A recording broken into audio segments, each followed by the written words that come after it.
Hi, good evening. Welcome to my daily session on mindset. I'm sorry today I got delayed a little because I'd gone to a client in Hosur and the journey back home, almost about 40 odd kilometers, got delayed a little. So I'm sorry for the delay. And welcome to my daily live session on mindset.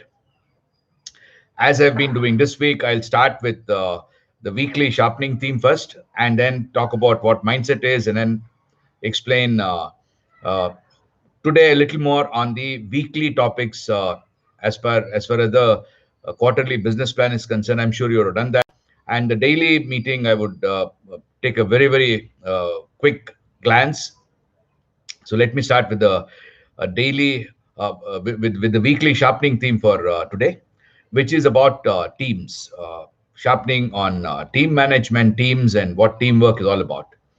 So to do this, let me share my experience, which I had in the Huzur visit, which I did just now, which possibly could be something which is enlightening to each one of you. And let me explain why it doesn't happen like that. So this is a company which is into manufacturing again, and there's a team with multiple roles. There is a team of staff, let us say, staff who's doing sourcing, staff who's doing production, staff who's doing engineering and maintenance.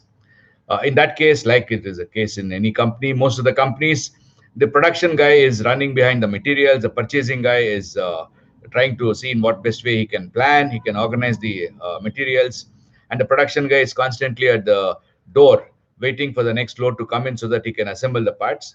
And because of that, he is always preoccupied with the material availability. That's a team which is working, and they're doing to some extent, in some way or the other, meeting the customer requirement, managing to meet, and then they're staying there till 8 o'clock in the night, 8:30 in the night, and it's quite a stressful job for each one of them. Would you call that as a good team? And now coming to the production itself, there were about 30 or 40 different workers, and each one doing a particular job. And when you are doing the job in that team, that's the production team, which is the assembly team, let us say.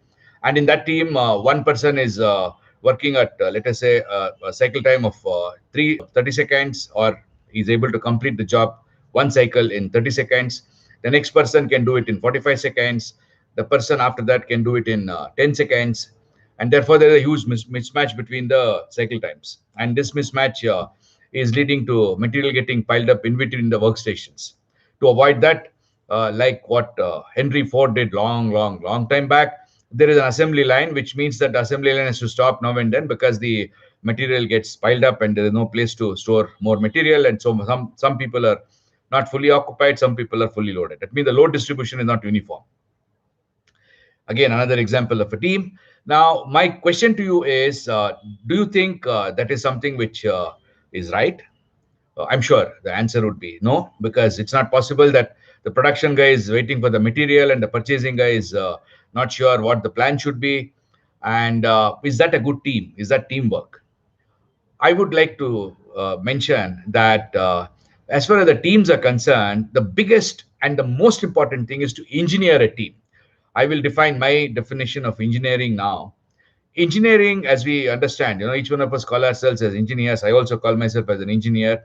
Engineering, in my opinion, is a science of providing a solution which can be deployed to the masses in huge volumes. That means the solution which you provide can be used by the masses. Masses means I'm talking about various kinds of people with diverse backgrounds, that they could use this solution in such a way that they're able to consistently deliver quality, consistently deliver performance at a particular cost which is pre-established. That means the consistency is the key, and at the same time there is a tremendous amount of quality consciousness, and the system which you have developed as an engineer is giving quality on its own. That's what engineering is all about. The best engineering that we can see in this world is the creation of the cosmos. The creation of our earth is a fantastic engineering project. It is engineering to the best, whether it is plants surviving amongst themselves, animals and predators in animals, trying to ensure that there is a fantastic food chain, So all these things is engineering. That is engineering in my definition. So I'm a little philosophical in this sense, maybe. Please pardon me if I do that. So that engineering is something which is uh, the core of ensuring that the teams work miraculously, the teams work outstandingly. Great team performance means great engineering. And why do you think many a times there are a lot of such teams which can't perform well? It's not because they're not interested in performing well. Each one wants to do his job the best. But the way the teams are engineered, the way the systems are engineered for the teams to perform is really shabby, absolutely shabby. And that is not the job of an engineer. Engineer is not somebody who's finding a solution, or let us say solving a problem. Engineer is somebody who's designing a solution, designing a system which can work independently on its own and deliver consistently quality. That's my definition of engineering.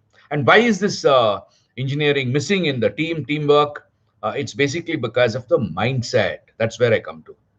When I talk about mindset, we assume that when you call some 10 people and then tell them that, look, all of you are a team and now you perform and you need to deliver this, then it will get worked out on its own, which is absolutely a wrong assumption. When you look at the game, let us say the game of football, there are roles defined in the football. In cricket, there are roles clearly defined what one has to do, and each person is doing his role to perfection.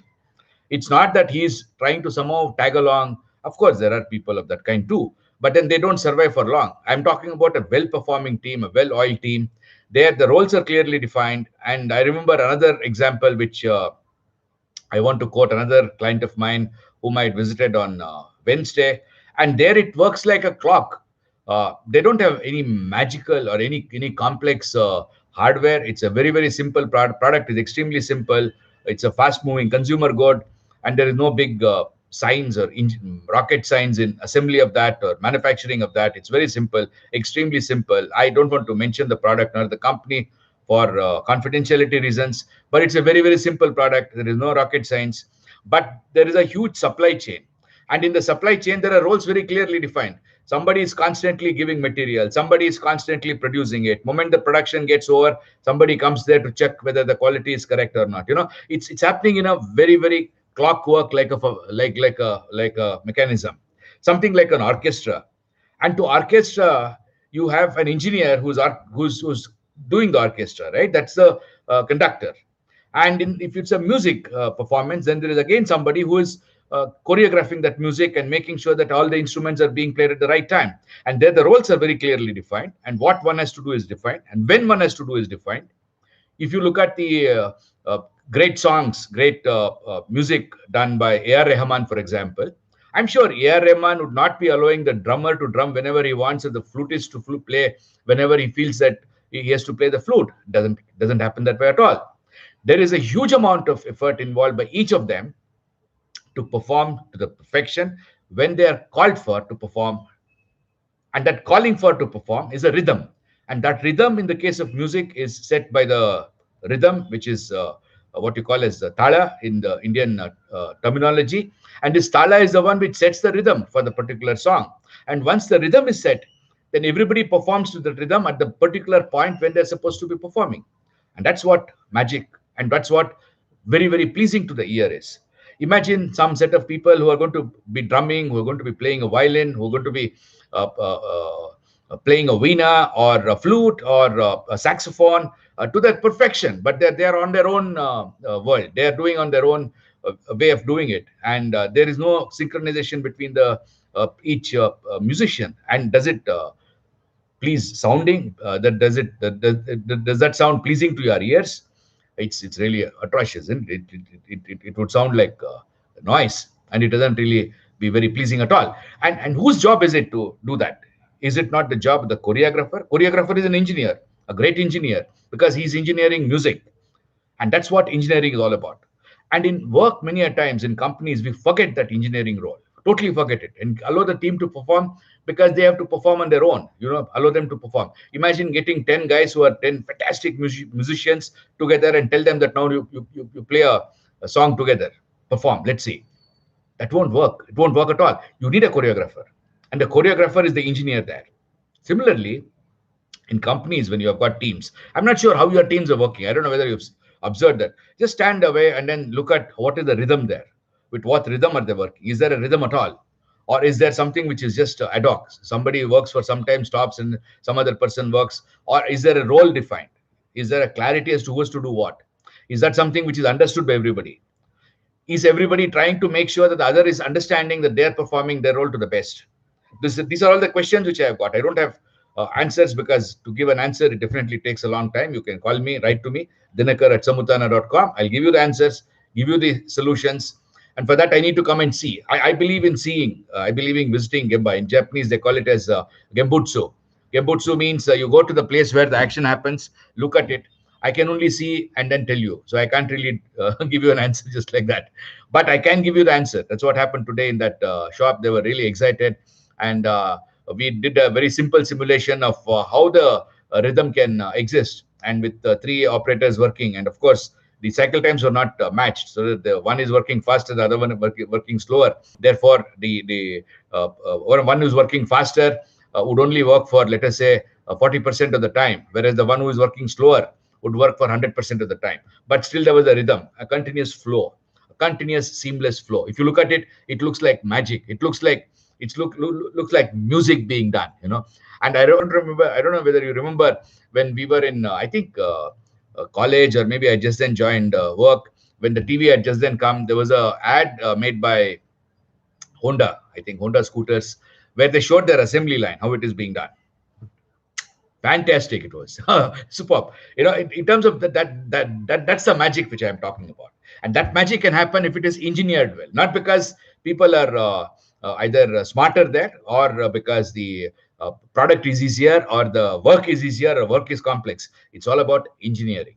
So remember, this engineering can come only if the mindset is there. If my mindset is not tuned to that, then never will it come. So now talk about mindset. What is mindset? Why mindset? Because engineering, a team work is extremely important. It doesn't happen because of the mindset. Why doesn't it happen? Because our mindset is getting developed based on our past experiences. We have never experienced anything like that as engineering. All of us did engineering degrees in colleges, but never were we told to really engineer a system that works like magic, that works like music, that works harmoniously, that works with a rhythm. And that was never taught in the college. Whether it is writing a code, whether it is writing, supplying electricity to your homes, or building houses, building complexes, or manufacturing items in the manufacturing industry, as a mechanical engineer would do, an industrial engineer would do, or doing pharmaceuticals, like a biotechnology engineer. So all these engineers are supposed to be designing systems which can work on its own. It doesn't happen because of the background where we have not been taught. And why our mindset behaves like that? Because our mindset is nothing other than a framework which is formed based on our past emotional experiences, past emotional memories, and that's what that develops a framework. And based on this framework, we are constantly predicting. Our mind is constantly predicting what's going to happen in the next immediate instant. And based on that, we are either perceiving the reality, or we are thinking to connect the dots and establish a cause and effect, and to decide based on our gut or intuition, or by assessing the benefit and effort involved, and finally acting with consistency and conviction, or responding with consistency and conviction. These are the four areas which is what the mindset drives: perception, thought, decision making, action, or response. So these four are driven by the mindset, and that can only change if our mindset changes. Otherwise, we can put in tremendous amount of effort. Mindset is like swimming against a flood. It's just impossible.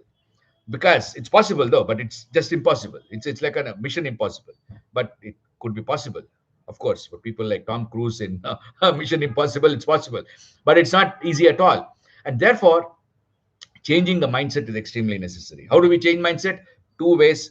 The only way that you can change mindset is by discussion and debate. Two ways of doing that. One is you do it proactively, like in the case of a doHow game, or you do it reactively, like in the case of a review meeting. These are the two things which can happen in a company. A review meeting is something which is extremely important, which is structured, which is systematic. And that's why I keep talking about reviews, keep talking about the quarterly business plan, which I developed and shared about 2 or 3 weeks back, or maybe 2 months back, I think, and now it's quite old. And as per the quarterly business plan template, there are three rhythms. One is the weekly rhythm, the daily rhythm, the weekly rhythm, and the monthly rhythm, and the quarterly rhythm. Four rhythms are there. So we'll talk about the daily rhythm, which means daily there is a review involved. 7 topics on the agenda, which I keep explaining. I'll just skim through that today because I want to spend a little more time on the monthly rhythm and on the quarterly rhythm, not the monthly rhythm, quarterly rhythm. So one is scoreboard, then after that success and failure from yesterday, and there talk about what would be done differently, rolling plan for 5 days, horizon, then deviation management for ensuring that there is no damage is going to happen because of any deviation, containment basically, and then teamwork effectiveness to make sure that seamless teamwork is being done despite having conflicts in the teamwork, which is quite normal and has to happen. There has to be conflicts in the teamwork because each one come with a different mindset, and then ensure that recognitions and celebrations are done to make sure that the team is energized, pumped up to do a better job next day or the same day. And finally, escalate based on consensus. After you have reached consensus, escalate for support, escalate for approvals, escalate for giving heads up, or for just reporting to make sure that somebody knows what you're doing. So these are the 7 topics of a daily meeting, which is a daily rhythm. And then you come to the weekly rhythm, which is what I've been talking about, various topics. Today's weekly rhythm topic was teamwork. So try to sharpen yourself on the teamwork. Try to discuss that point. And that's where I keep telling about doHow, not so intensely, but then I do mention that because that's my invention. doHow basically ensures a platform where you could discuss with contextual hints on these sharpening topics. Moment you do that, take a step back and think back and then say, what the hell am I doing? It's not the way that it should be working. And obviously, you'll find a solution because all of us are smart. All of us are equally smart. In fact, all of us are very, very smart because we are doing great job in our lives. And next comes the quarterly rhythm. What are the quarterly rhythm? Are some topics which you need to address on a quarterly basis. This week, for the quarter, we need to be talking about 4 topics, which is bottom-up business plan, which is basically to get your organization to talk about based on the guidelines which you had issued earlier in maybe 2 or 3 weeks earlier. The bottom-up business plan is basically using those guidelines, using those key factors to really develop what kind of a plan am I going to do to ensure that those key factors are met. That comes bottom up, which means I'm planning the resources, I'm planning the capabilities, I'm planning the competencies, I'm planning the headcount, I'm planning the processes, all that are required to make sure that those key factors are met. That is a bottom up business plan. That needs to be done this week. Then after that, I'm sure if you have not done that, try to do it tomorrow. You still have 1 more day to go. Then ensure that your cash flow is checked. Cash flow is checked means I'm talking about the coverage of cash flow. When I talk about cash flow, it's important to know one is to be able to predict the cash flow, and second is to have a coverage which is quite safe, quite healthy for a business to operate. And your business depends, you decide what is the coverage you need, and you as per that you need to have the coverage. And then review your policies and guidelines based on again earlier actions which you have done in the earlier weeks to make sure that these policies and guidelines are in sync with what you want to achieve, what your long-term strategies are, what your vision is, what your values are, what is your mission. So to support all this, are your policies and guidelines meeting that, or do you need to modify anything? That's the next topic for the week. And then make sure that you map and check the process maturity of your organization. When I say process maturity, I'm talking about the maturity of the business processes. There are 5 levels of process maturity. Let me see if I can remember that. First is ad hoc, where things are happening just like that. And second is that to some extent organized. That means there is some kind of a flow written, and then as per the flow, it is being done. And the third one, I think, is repetitive. That means you can repeat whatever that you have defined is being repeated regularly. And then you call it as the managed level. Managed level is where you are able to ensure that a defined process gets defined activity gets done in a sequence, and it is also controlled, and it is also being monitored. That is the managed level. Then the next one would be the continuously improving level, which could be sustainable improving level, wherein you are not only managing it, you're also able to identify which of the indicators are not meeting the requirement. Indicators could be effectiveness indicators or efficiency indicators. And based on that, get back to the process, find out where the problem is, and try to work on an alternate process, or try to work on an improvement there so that the indicator can get met, so that your process becomes stable and consistent. 2 things are important. First is stability. Whatever you're doing, you need to be doing in a very, very consistent manner. That is about stability. Second is about your trends. It is to have a stable favorable trend, because we have to be continually improving. We cannot be stopping. So continually improving trend is extremely important. And the third one is to talk about the capability. Is your process capable for achieving your required tolerance limits or the specifications or your goals? And how good is your capability? And there you can talk about a Six Sigma process, which means that you're going to be producing about 340 defects per million opportunities, which is basically assuming that your process capability, that means your process is 12 sigma. The total variation is about 12 sigma within the tolerance limits. And it can vary over time within plus minus 1.5 sigma. And that's why you get about 340 defects per million opportunities. If I think the numbers are correct, I don't know. I'm just speaking from my memory. If I am wrong, please pardon me. And that's what Six Sigma is all about. Therefore, if it's a Six Sigma process in the manufacturing industry terminology, a Six Sigma process has a CP of 2.0 and a CPK of 1.5. That is the terminology which you need to remember. CP of 2, CPK of 1.5 is a Six Sigma process, as per the definition done by Motorola, which really introduced Six Sigma to the world. Apart from that, there are so many other. That's the capability. So you talk about stability, trend, and capability, all the three in the same sequence. And that is what process maturity is all about. And you need to understand where your processes are and try to see that the maturity gets continuously increased to the next level. You can also look into CMMI, Capability Maturity Model Index, which is what that defines these 5 levels much more precisely than what I did. And there, to assess these processes, find out where do you stand. Every process needs to have a input and an output, start criteria, end criteria, and the sequence in which you do the process is called as process mapping. Of course, like I said, I keep repeating that. You can write to me, dinakar@samuthána.com. I can explain all that much more in detail. But today, not that, because I'm only giving you a very brief introduction of what needs to be done this week. With that, I come to the end of this day's live session and also this week's live sessions. And remind you to do your small baby step exercise of talking to your neighbors, friends, relatives, or colleagues on their perception of people to people interactions. How do you think, how do you assume that perceptions would be? Find the commonalities and the differences, establish a dialogue to define a common collective mindset. With that, thanks a lot for watching. For those of you in India, have a nice evening. For those of you outside India, have a great day ahead.